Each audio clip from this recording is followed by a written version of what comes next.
मंत्री कृष्णा गौर ने अपने कार्यकाल के 2 वर्ष पूर्ण होने पर विभागीय रिपोर्ट कार्ड प्रस्तुत करते हुए सरकार की प्रमुख उपलब्धियों और योजनाओं का विस्तार से ब्यौरा दिया। उन्होंने बताया कि पिछड़ा वर्ग के 50 मेधावी छात्रों का चयन विदेश में उच्च शिक्षा के लिए किया गया, जिससे उन्हें अंतर्राष्ट्रीय स्तर की पढ़ाई और अनुभव का अवसर मिलेगा।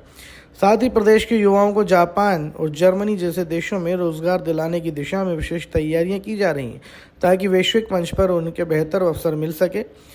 मंत्री ने बताया कि छात्रों की आवासीय समस्याओं को ध्यान में रखते हुए संभागीय स्तर पर 500 सीटर छात्रावासों के निर्माण की योजना प्रगति पर है, जिससे शिक्षा के लिए बाहर आने वाले विद्यार्थियों को सुरक्षित और सुविधाजनक वातावरण मिलेगा। इसके अलावा शौर्य संकल्प प्रशिक्षण योजना के माध्यम से युवाओं को अनुशासित, आत्मनिर्भर और सक्षम बनाने का लक्ष्य रखा गया है।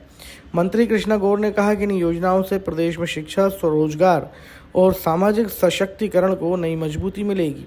युवा सशक्त भारत के निर्माण में अहम भूमिका निभाएंगे। आने वाले समय में ओबीसी के विद्यार्थियों के लिए संभाग स्तर पर 500 सीटर छात्रावासों का निर्माण कराया जा रहा है। अभी वर्तमान में इंदौर और जबलपुर 2 जगह हमारे 500 सीटर है।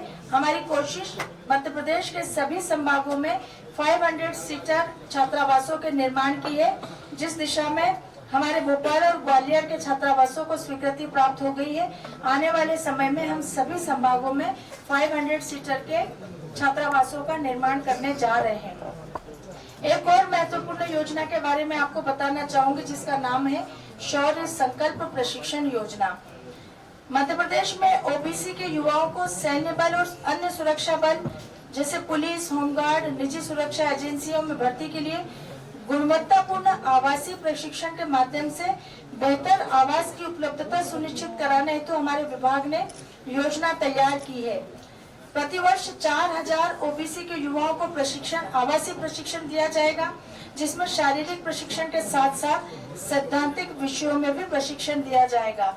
इसके माध्यम से बड़ी संख्या में हमारे बच्चे जो होमगार्ड में, निजी सुरक्षा एजेंसियों में, सुरक्षा बलों में, पुलिस में, सैन्य बलों में जाने के इच्छुक होते हैं, लेकिन आर्थिक अभाव की वजह से वो प्रशिक्षण प्राप्त नहीं कर पाते। ऐसे आर्थिक रूप से कमजोर बच्चों को इस प्रशिक्षण के माध्यम से बहुत लाभ होगा और निश्चित रूप से जब वो प्रशिक्षित हो जाएंगे तो इस प्रकार के जब कॉम्पिटिटिव एग्जाम में पार्टिसिपेट करेंगे तो उनको बहुत लाभ होगा और संभवतः उनकी वहाँ नियुक्ति भी होगी। साथ ही साथ एक नवाचार हमारा विभाग कर रहा है।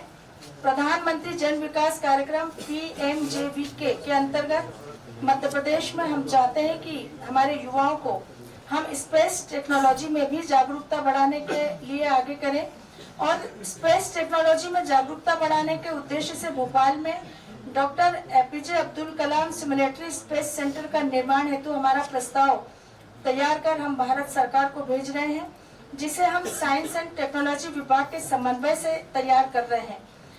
मुझे आप सबको बताते हुए बहुत खुशी है कि इस केंद्र पर जो हमारा इस सेंटर का निर्माण हम भोपाल में करने जा रहे हैं। इस सेंटर में मिसाइल्स और सैटेलाइट के क्रमोत्तर विकास के डिजाइन का प्रदर्शन किया जाएगा एवं अंतरिक्ष के समान जीरो ग्रेविटी एवं स्पेस स्टेशन का सिमुलेटरी एक्सपीरियंस हेतु अधोसंरचना का भी विकास किया जाएगा, ताकि हमारे बच्चे सैटेलाइट के अंदर किस प्रकार का जीरो ग्रेविटी के साथ हमारे अंतरिक्ष यात्री रहते हैं उसको भी फील कर सके, देख सके, अनुभव कर सके।